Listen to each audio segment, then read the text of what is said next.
good and tasty. So good at tasting. I like this guy.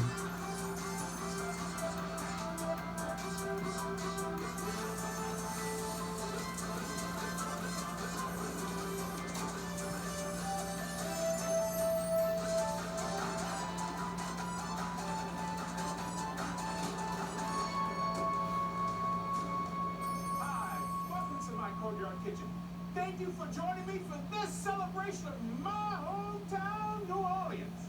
Shrimp is our favorite seafood, not just here in New Orleans, across the country. In fact, the tasty crustacean is so popular that May 1st has been designated as National Shrimp Day.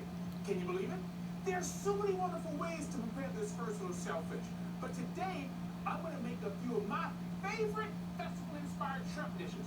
First up, beer battered fried shrimp fritters. Yes. So I'm going to start with just, if you're wondering, what is a man walking in with a pot? It's a little warm beer. Because I don't want cold beer, but I want beer just a little bit warm. So into our beer, let's get in a little flour. Now before I put too much flour in, let's get in some of the other dry ingredients that we're going to put in. For example, a little cayenne pepper.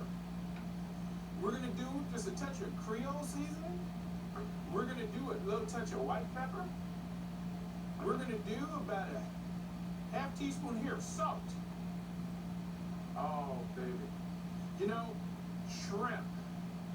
Growing up in South Louisiana, this was something that we ate almost every week. There was seafood. So into our batter, let's go with a few more things. Of course, a little minced garlic. Have to get a little garlic in. Now, here's the thing. Do you like a thin batter or a thick batter? You notice I didn't put all of the flour in because once I get the shrimp in, that's going to give it body. And I want this batter to be fairly thick, but I don't want it too loose. You know, you can always add a little more beer in. So let's get in our shrimp. And basically with the shrimp, I'm just giving them a rough chop. They were peeled, they were deveined. Look at you, come on, how about just a little rough chop on this shrimp. And we want a nice thick batter because we want to fry this into little golden round balls. Oh, just deliciousness. So let's go with a little parsley. And I'm going to put in a little bit of green onion, but I'm going to save a little green onion because I always like to put some on at the end. Oh, baby, look at this. Now, you see, this is why I had a little extra flour here. This gives us a nice consistency for the batter where it's not too runny, it's not falling apart. We want it to hold together. I'm going to put just a smidge more flour in to make sure it's nice and tight. That should be it. I just want to keep this nice and tight so it holds together when we fry it.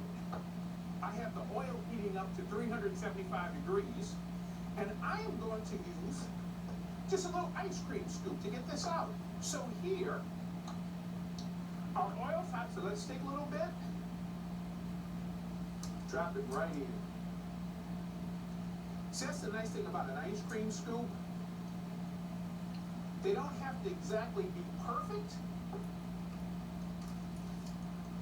but it keeps them fairly even, fairly the same size.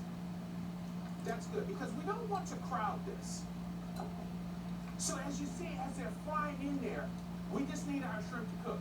Remember, that batter is going to cook. We don't want the batter doughy. We want the batter cooked. At the same time, while the batter's cooking, we'll have enough heat inside to cook our shrimp. Oh, my goodness. I tell you. And we just want them to get nice and golden brown. As soon as they get nice and golden brown on the outside, that means we have enough heat to where they've cooked on the inside. So our batter will be cooked, our shrimp will be cooked. Now, here in Louisiana, we have white shrimp and we have brown shrimp. Two different seasons. But wherever you are, use the shrimp that you have. Oh, because it's just so good. It's nothing like fresh seafood.